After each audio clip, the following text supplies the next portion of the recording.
More of the UNI Football coach Mark Farley. The Panthers coming off a game against #1 North Dakota State, getting ready to host Illinois State inside the Unidome. Coach, you come off a road game like that. You're able to get a game here inside the Dome. What does it mean to your guys to be able to get focused and get ready for a home game?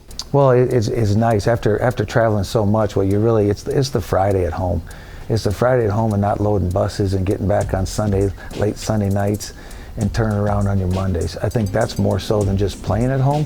It's the Friday, Saturday, because you leave Friday morning and don't arrive back home till late Saturday night. So that 2-day run, that many times in a row, I think it's just nice to have your Friday at home and your Saturday at home, and then we got a 1 o'clock game as well. And there's been some great crowds inside the Unidome as of late as well, and a shootout in that last home game. So we get out to see the Panther football team. Coach, defensively, Tate Sander comes in, leads the team in tackles, 11 tackles in that football game against North Dakota State. What did you see from him? And we haven't seen a lot of number 12 out on the field this season. So how did he work into the mix? I thought he played well. We were short with some injuries.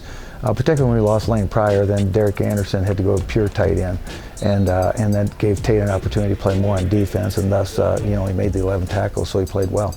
Older brother played here, just has a real good nose for the football. Well, what do you need from him as he continues his career as a Panther? Well, just that growth, but I tell you what, his consistency, his knowledge, it's his knowledge that really makes him a good football player, and each year he gets a little bit bigger and stronger and faster to play, but it's his knowledge that's always put him in the middle of things.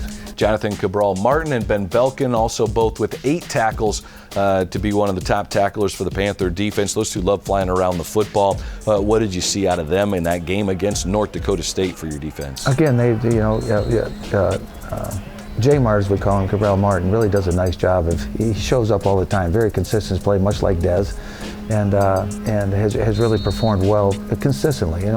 Everybody has their day, but I tell you what, he shows up every day. We have a story coming up on Carter Hewitt on that defensive line. Coach, it's been ravaged by injuries, but you still have a couple guys leading the way. Cannon Butler, we had a feature on him last week. 6 tackles for Cannon. Carter Hewitt with some takedowns as well in that football game. What's special about the defensive line, and then what kind of a leadership role have you seen out of Carter this season? Oh, I think between Carter and Cannon, they've really been good. And Carter, he originally came in as an offensive lineman, we made him into a defensive tackle. And, again, he's been very consistent in his play, much like Cannon. He's weathered some injuries and played through some injuries. And between he and Cannon, they've really done a good job at the defensive line. All right, here's that story on UNI Panther defensive lineman Carter Hewitt.